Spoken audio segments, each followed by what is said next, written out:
أعوذ بالله من الشيطان الرجيم. بسم الله الرحمن الرحيم. ومن أظلم ممن منع مساجد الله أن يذكر فيها اسمه وسعى في خرابها أولئك ما كان لهم أن يدخلوها إلا خائفين لهم في الدنيا خزي ولهم في الآخرة عذاب عظيم. صدق الله العظيم. دو قومیں جب آپس میں نظریات کی بنیاد پر، مذہبی نفرت کی بنیاد پر ایک دوسرے کے مقابل ہو جاتی ہیں تو وہ کس حد تک جاتی ہیں؟ پچھلی 3-4 آیتوں کے اندر یہی سلسلہ ہمارے سامنے ہے۔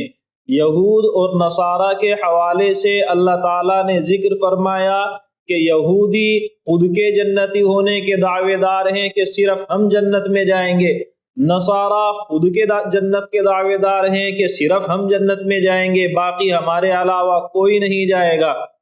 تو ایک نظریہ یہ قائم ہوا کہ جنتی صرف ہم ہیں، اور یہ نظریہ اس حد تک چلا گیا کہ دوسرے کی ہر ایک بات کی تردید کی جانے لگی۔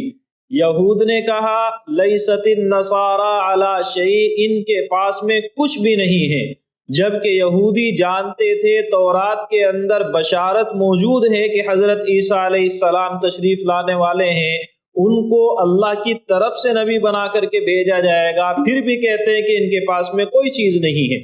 نصارہ کا یہی حال ہے، وہ کہتے ہیں یہودیوں کے پاس میں کچھ نہیں ہے، جبکہ نصارہ تورات کے احکام پر ابھی تک عمل کرتے ہیں، حضرت موسیٰ علیہ السلام کو خدا کا نبی مانتے ہیں، اور یہودی انہی حضرت موسیٰ علیہ السلام کے پیروکار ہیں۔ اس کے باوجود یہ لوگ ان کے مذہب کو سرے سے منع کرتے ہیں۔ تیسری قوم مشرکین عرب، جو اپنے عام معاملات میں یہود کے پاس میں جاتے ہیں، نصارہ کے پاس میں جاتے ہیں، ان سے جا کر اپنے معاملات کا فیصلہ کراتے ہیں۔ آخری نبی حضرت محمد صلی اللہ علیہ وسلم کے تشریف لانے کے بعد آپ نبی برحق ہے کہ نہیں، آپ کی نبوت سچی ہے کہ نہیں، اس چیز کی تصدیق کرانے کے لیے یہود کے پاس میں جاتے ہیں، لیکن کیا کہتے ہیں کہ یہ کسی بھی مذہب پر نہیں ہے، ہم حق ہیں۔ یعنی آپس میں نظریات کا اختلاف، وہ اس اختلاف اس حد تک بڑھا، اس درجے تعصب میں بدل گیا کہ دوسرے کی اچھائیوں کو بھی سرے سے انکار کرنے لگے۔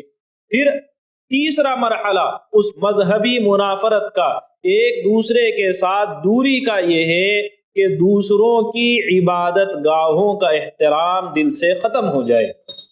اللہ نے فرمایا یہودی کیا کر رہے ہیں کہ عیسائیوں کی عبادت گاہ کو عبادت گاہ نہیں مانتے، یہودی عیسائیوں کی عبادت کی جگہوں پر جا کر عبادت نہیں کرتے، اور عیسائی اور نصارہ یہ یہود کی عبادت گاہوں میں جا کر عبادت نہیں کرتے، یعنی اس کو عبادت گاہ مانتے ہی نہیں۔ اس سے بھی آگے بڑھے، جب آپ اپنی عبادت گاہ اس کو سمجھتے ہیں کہ ہماری عبادت یہاں ہوگی، فلاں کی عبادت یہاں ہوگی، تو اگر آپ کے اندر انسانیت موجود ہو تو آپ دوسروں کی عبادت گاہوں کا احترام کرتے ہیں، ان کے بارے میں بد زبانی، ان کے بارے میں بد اعمالیاں اور ان کو نقصان پہنچانے کی کوشش نہیں کرتے۔ میرے لیے وہ قابل احترام نہیں ہے، فلاں کے لیے تو ہے، اس لیے میں اس کی عبادت گاہ کو نقصان نہ پہنچاؤں۔ لیکن ہوتا یہ ہے کہ یہ لوگ آپس میں ایک دوسرے کی عبادت گاہوں کو نقصان پہنچاتے ہیں۔ چنانچہ مفسرین اس موقع پر وہ واقعات نقل کرتے ہیں جب عیسائیوں نے کچھ مشرکین کے ساتھ میں مل کر کے بیت المقدس کو نقصان پہنچایا ہے، اسی طرح یہودیوں نے عیسائیوں کے معبدوں کو، ان کی عبادت گاہوں کو نقصان پہنچایا ہے۔ اسی طریقے سے اللہ کے رسول صلی اللہ علیہ وسلم کے سامنے حالات پیش آئے ہیں کہ آپ نے جب عمرے کا ارادہ کیا، بیت اللہ جانا چاہ رہے تھے، مکے کی حدود میں آپ پہنچ چکے تھے، وہاں جانے کے بعد مکے والوں نے آپ کو حرم میں آنے کی اجازت نہیں دی، جبکہ مکے کا سارے عرب کا دستور یہ تھا کہ خانہ کعبہ کے پاس وہاں آ کر عمرہ کرنے والوں، طواف کرنے والوں کو کوئی نہیں روکتا تھا، یہاں تک کہ ڈاکو بھی ان جانوروں کو، ان قافلوں کو نہیں لوٹتے تھے جن کے بارے میں معلوم ہو جائے کہ یہ مسجد حرام جا رہے ہیں، یہ لوگ خانہ کعبہ لے جا رہے ہیں، یہ جانوروں کو لے جا رہے ہیں۔ تو اس درجے قابل احترام مسافروں کو مکے کے لوگوں نے روک دیا، جن کو وہ اپنے نظریے کے لحاظ سے قابل احترام سمجھتے تھے، ان کو بھی انہوں نے وہاں آنے کی اجازت نہیں دی۔ اللہ فرماتا ہے وَمَنْ أَظْلَمُ مِمَّنْ مَنَعَ مَسَاجِدَ اللَّهِ أَنْ يُذْكَرَ فِيهَا اسْمُهُ، اس شخص سے بڑا ظالم کون ہوگا جو اللہ کی مسجدوں کے اندر اللہ کا نام لیا جانے سے روکے، اللہ کے ذکر سے روکے۔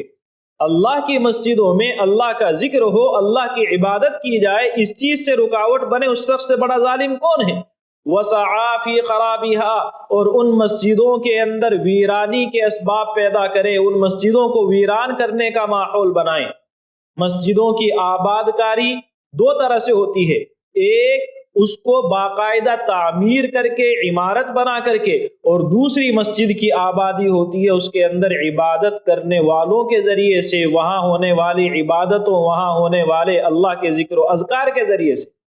اسی طرح مسجد کی ویرانی بھی دو طرح سے ہے، باقاعدہ مسجد کی عمارت کو نقصان پہنچا کر کے، اور دوسرے وہاں عبادت کرنے والوں کے اندر کمی لا کر کے، یہ عبادت کے اندر کمی لا کر کے، یعنی آپ ایسا ماحول بنائیں کہ لوگ مسجد میں آنے سے رکنے لگیں، یا آپ ایسا ماحول بنائیں کہ جو عبادت کرنے کے لیے آ رہا ہے اس کو عبادت کرنے میں سکون ختم ہو جائے، آپ کی وجہ سے، آپ کے کسی عمل کی وجہ سے اس کو عبادت کرنے کا وہ موقع نہ ملے جو عام حالات میں اس کو مل سکتا تھا، تو آپ مسجد کی ویرانی کا ذریعہ بنتے ہیں، مسجد کے اندر اللہ کا ذکر ہونے سے رکاوٹ آپ بن رہے ہیں۔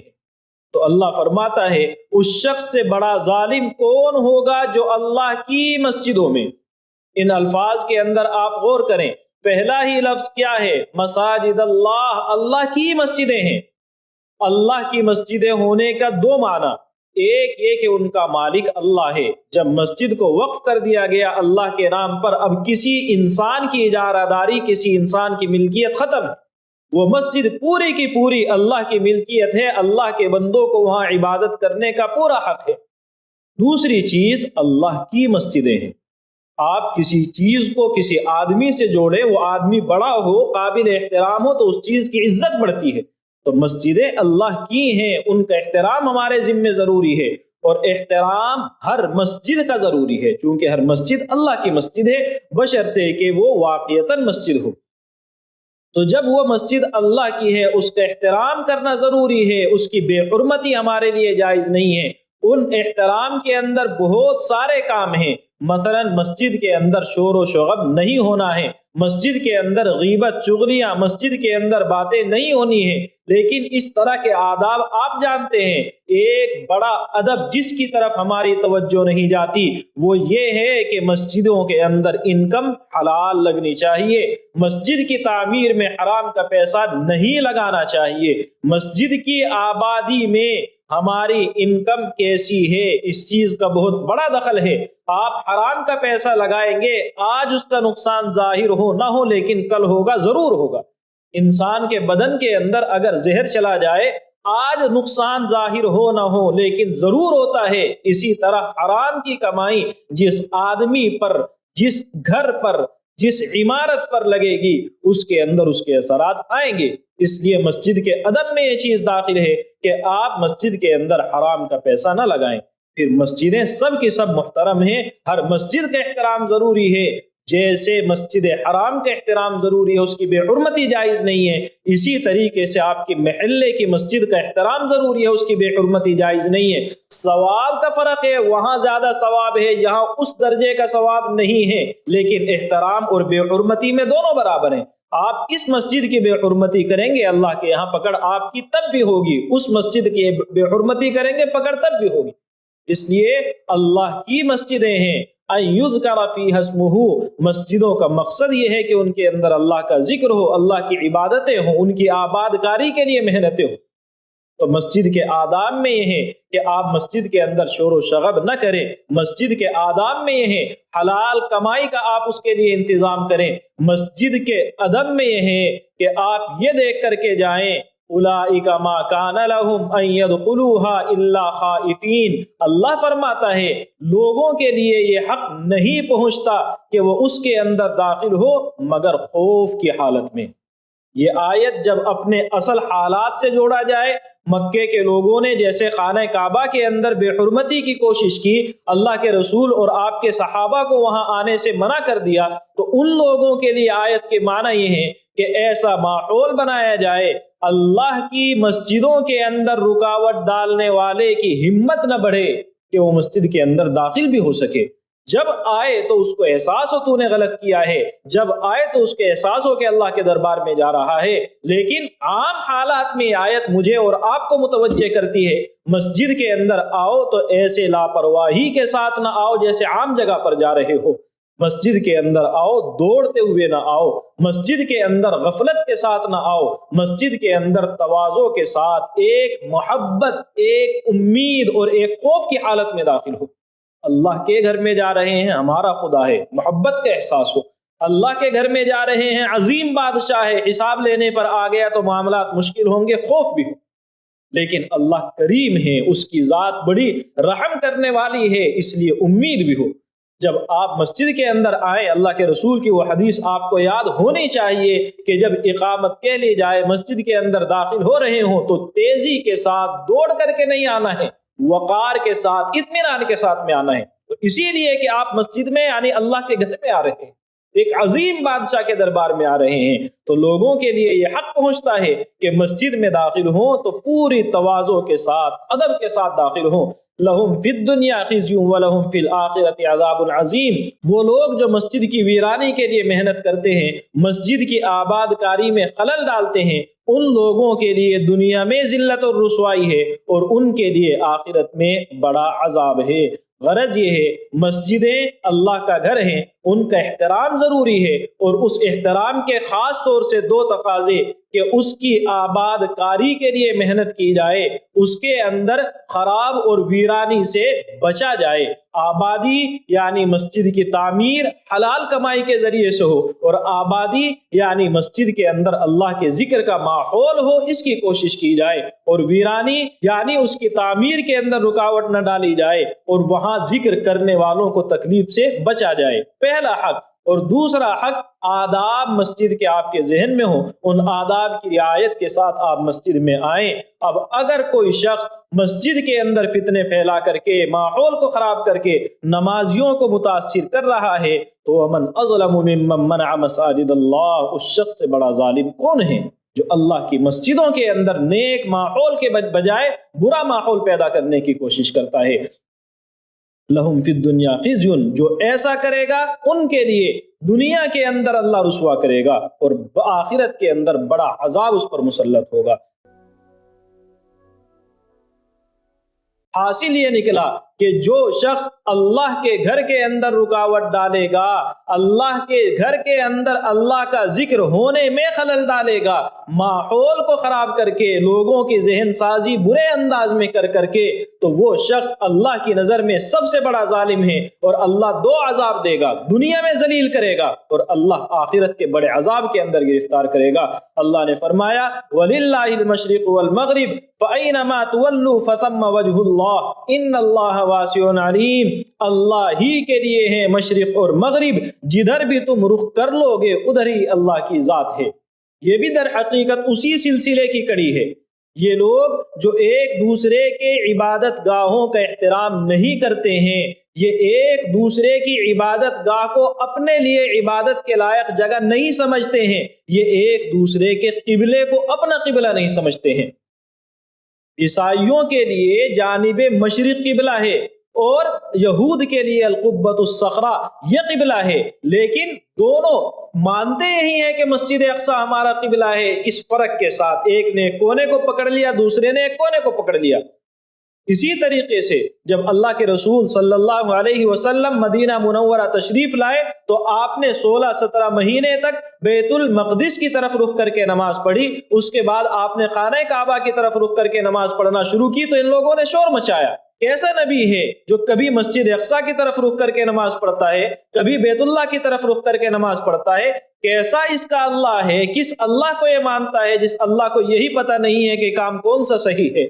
اللہ تعالیٰ نے ان تمام نظریات کو باطل ٹھہرایا اور یہ بتایا کہ اللہ کسی جہت کے ساتھ کسی خاص سمت میں مقید نہیں ہے بلکہ تمام جہتوں کا مالک ہے. اور اس بات کو اللہ نے ذکر کرنے کے لیے کہا کہ مشرق اور مغرب دونوں اللہ کے ہیں، جبکہ اللہ کے رسول اور آپ کے صحابہ مدینہ منورہ کے اندر موجود ہیں اور مدینے سے مکہ مکرمہ جنوب کی جانب میں پڑتا ہے، مشرق میں یا مغرب میں نہیں، اور مسجد اقصیٰ یا بیت المقدس مغرب کی طرف ہے. تو اب بات کیا ہوئی؟ کسی زمانے میں صحابہ کے لیے قبلہ تھا مغرب کی جانب میں، اور اس کے بعد صحابہ اور اللہ کے رسول کے لیے قبلہ ہو گیا جنوب کی جانب میں. تو کہنا چاہیے کہ اللہ ہی کے لیے ہے مغرب اور جنوب، لیکن اللہ فرماتا کیا ہے؟ مشرق اور مغرب دونوں اللہ کے ہیں. یعنی یہ دو جہتیں جب بولی جاتی ہیں تو مقصد یہ رہتا ہے ساری جہت اللہ کی ہے، ساری زمینیں، ساری ملکیتیں، ساری سمت اور جہت سب کچھ اللہ کا ہے. تو جدھر وہ چاہے گا رخ کر کے نماز پڑھنے کی اجازت دے دے گا. چنانچہ آج بھی یہ مسئلہ موجود ہے، صحابہ کے زمانے سے موجود ہے. اگر کوئی شخص سواری پر سوار ہے، سواری ایسی ہے کہ اس کے اندر رخ قبلے کی جانب نہیں کیا جا سکتا، مثلا اونٹ کی سواری ہے، گھوڑے کی سواری ہے، تو وہاں آپ جس طرف بھی آپ کی سواری جا رہی ہو، سوار ہونے کی حالت میں اپنی نفلی نماز ایسے ہی پڑھ سکتے ہیں، جائز ہے.